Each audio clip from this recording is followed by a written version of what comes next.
Hello friends, welcome to my channel that is all about literature. So in this video we will discuss a new poem, The Vowels on Tale by Robert Burns. Robert Burns is regarded as national poet of Scotland. Many of his works are in Scottish dialect. Now when we see the title of the poem, that shows a story of vowel sounds that is written amazingly. That's why this poem is called narrative poem, and here the poet used metered rhyme.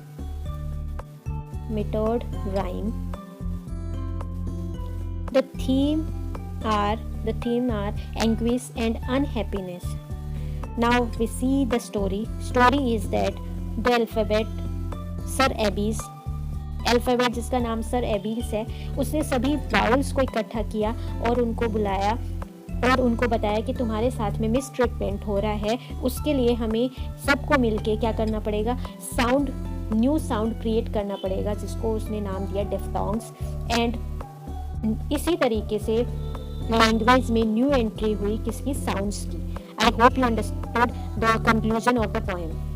Now come to the first line, that is the vase where the birds and sounding thong are played। अभी जो narrative style में जो poem है वो बोल रही है कि एक टाइम था जब birds means branch and sounding throng means sounds, जो क्या कर रहे थे, साउंड्स प्रोड्यूस कर रहे थे, वो आपस में खेल रहे थे। Here the poet used personification of sounds, the noisy domicile of pedant pride। खेल रहे थे वहीं पे एक पर्सन, पेडेंट मीन्स जो बहुत ही नॉलेजेबल पर्सन है, वो आवाज करता हुआ क्या है, अपने प्राउड में वहां पे एंटर करता है। कहाँ पे, कौन सी जगह है, जहाँ पे where ignorance her darkening vapour throws, जहाँ पे इग्नोरेंस जो अज्ञानता है उसने क्या कर रखी थी, अपनी डार्कनेस फैला रखी थी, means every one was illiterate. And cruelty directs the thickening blows, और क्रुएलिटी इतनी ज़्यादा थी कि उन सब के ऊपर एक मोटी परत चढ़ गई थी, या फिर उन वहाँ पे जितने भी लोग थे उनको कुछ भी नहीं मालूम था एजुकेशन और टीचिंग और राइटिंग के बारे में। अपॉन अ टाइम, उस टाइम पे सर एबीस द ग्रेट, वो पर्सन जो नॉलेजेबल पर्सन था वो कौन था, Abbess the great, in all his pedagogic powers elate. उसके पास में क्या थी, पेडागोगिक मीन्स टीचिंग की पावर थी, जिससे वो क्या है, सब लोगों को क्या करना चाह रहा था, एजुकेट करना चाह रहा था। Now when we see sir ABCs is alphabet.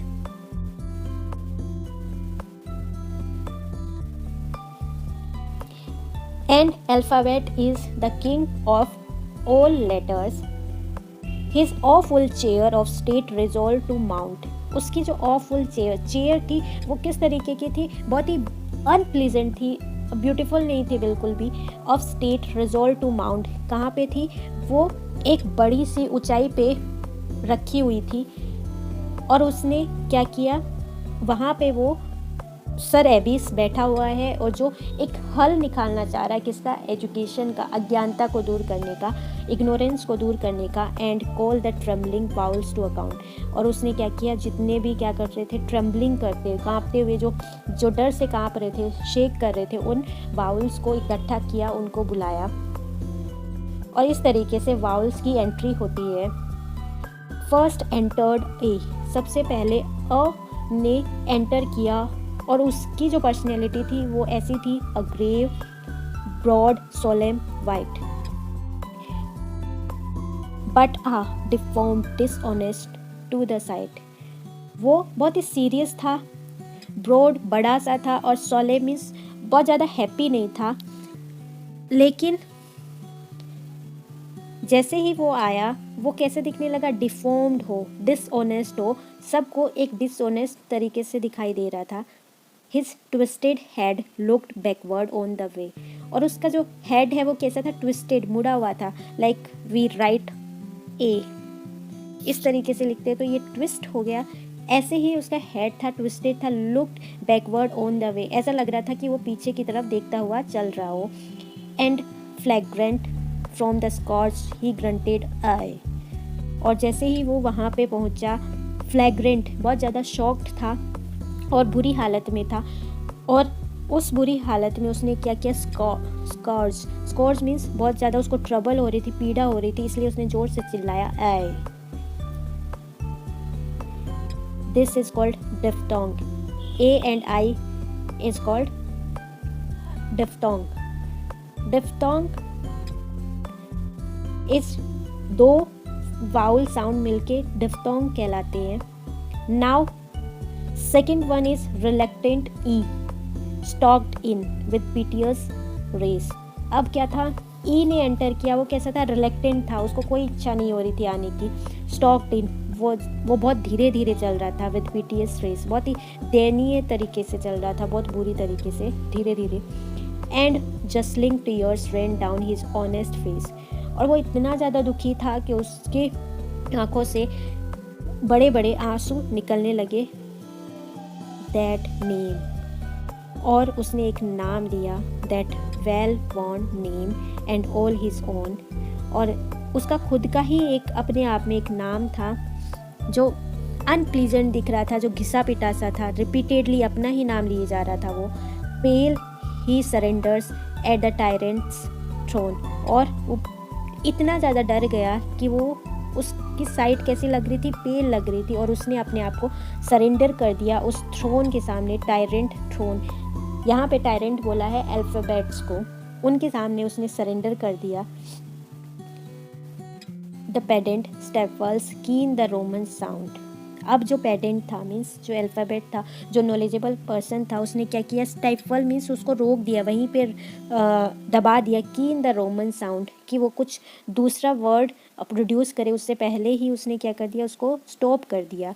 Not all his mongrel diphthongs can compound, जिससे कि जो उसकी मोंग्रल मीन्स मिक्स्ड ओरिजिन, वो वर्ड जिसका मिक्स्ड ओरिजिन हो, जैसे इंग्लिश को हम मोंग्रल बोलते हैं, जैसे स्कॉटिश डायलेक्ट से आया, या फिर अमेरिकन ब्रिटिश जो एक्सेंट है, वो सारे मिलके हम इंग्लिश लैंग्वेज में मीन्स ओरिजिनल लैंग्वेज में हम यूज़ करते हैं, दैट इज़ कॉल्ड मोंग्रल।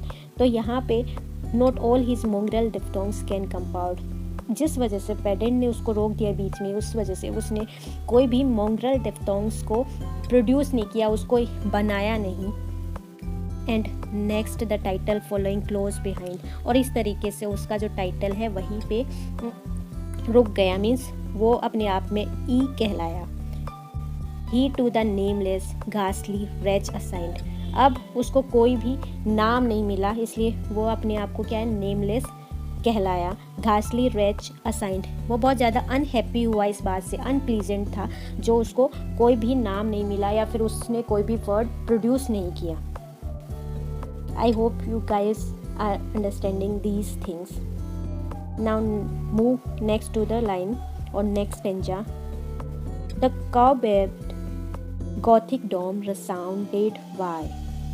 अब वो जो डोम था मीन्स जो थ्रोन था, वो इस जगह पे था जो पूरी तरीके से गॉथिक डरावना था, और कॉबवेब्ड का मतलब एक मकड़ी के जाले जैसा था। वहाँ पे उस डोम के अंदर से एक आवाज़ आई, वो थी वाई की। इंसलल वेंजेंस, वो बहुत ही ज़्यादा क्या था, एक बदले की भावना से आया था, और उसमें कौन था, आई साउंड था, डिस्टेंट रिप्लाई, और उस वाई को रिप्लाई करते हुए किसने रिप्लाई किया, आई ने। डिस्टेंट का मतलब है जो रेस्पेक्ट नहीं कर रहा था, बिल्कुल भी रेस्पेक्ट नहीं कर रहा था उस वाई का, वो उसने एंटर किया। द पेडेंट स्वंग हिज फेलन गजल राउंड, अब जो पेडेंट है वो क्या है, जल्दी से क्या किया उसने, स्विंग किया मीन्स वो कूदा, जंप किया। हिज फेलन मीन्स ऐसा लग रहा था कि वो आई को क्या है, मार ही देगा, उसका मर्डर कर देगा। हिज फेलन गजल का मीन्स एक छड़ी या स्टिक से उसको मारना स्टार्ट किया। And knock the grounding vowel to the ground, अब आई को उसने, पेडेंट ने क्या किया, नीचे गिरा दिया, क्योंकि वो एक बदले की भावना से आया था, उसको नीचे ग्राउंड पे गिरा दिया, उसको नॉक करा। इन rueful apprehension entered O। और अब जिस वाउल ने एंटर किया वो कौन था? ओ था, जो क्या है, rueful मीन्स बहुत ही ज़्यादा पश्चाताप में था, रिमोर्सिंग वे में था, और उसने एंटर किया द वेलिंग मिन्स्ट्रल ऑफ डेस्पेयरिंग वू। और उसको देखते ही वहाँ पे जितने भी मिनिस्टर्स थे जो डोम के अंदर में थे, मीन्स पार्लियामेंट के अंदर जितने भी मिनिस्टर बैठे हुए थे, वो बहुत ही निराशा से या पेसिमिस्टिक तरीके से क्या है, दुखी होने लगे। किसको देख के? ओ को। The inquisitor of Spain the most expert. और वहाँ पे कौन बैठा हुआ था? स्पेन का इंक्विजिटर। इंक्विजिटर मतलब जो बहुत ही ज़्यादा इंक्वायरी करता हो, ऐसा पर्सन जो एक्सपर्ट हो नॉलेज का और साउंड्स का, वो वहाँ पे था। Might there have learned new mysteries of his art. और उसने ओ को देखते ही एक अंदाज़ा लगा लिया कि ओ के अंदर में बहुत सारे मिस्ट्रीज़ हैं, और उसने इस न्यू मिस्ट्री को लर्न किया था। So grim deformed with horrors entering U. और उसके बाद में यू ने एंटर किया। वो बहुत ही ज़्यादा डरा हुआ था और सबको डरा भी रहा था। डिफॉर्म्ड था, ग्रिम था। ग्रिम मीन्स बहुत ही ज़्यादा सीरियस दिखाई दे रहा था। His dearest friend and brother scarcely new. और यू ने जैसे ही एंटर किया, उसके जितने भी अच्छे फ्रेंड्स थे और उसके भाई थे, उन सबको पता ही नहीं चला। बहुत ही मुश्किल से उन्होंने जाना कि यू भी आया है, एंटर किया है।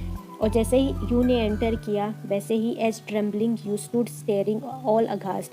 वो वहाँ पे खड़ा रहा, स्टेयर करता रहा सबको। ट्रेम्बलिंग मीन्स कांपता हुआ, और अघास्ट मीन्स बहुत ही सरप्राइज था और बहुत ही घिनौने तरीके से सब लोगों को देख रहा था।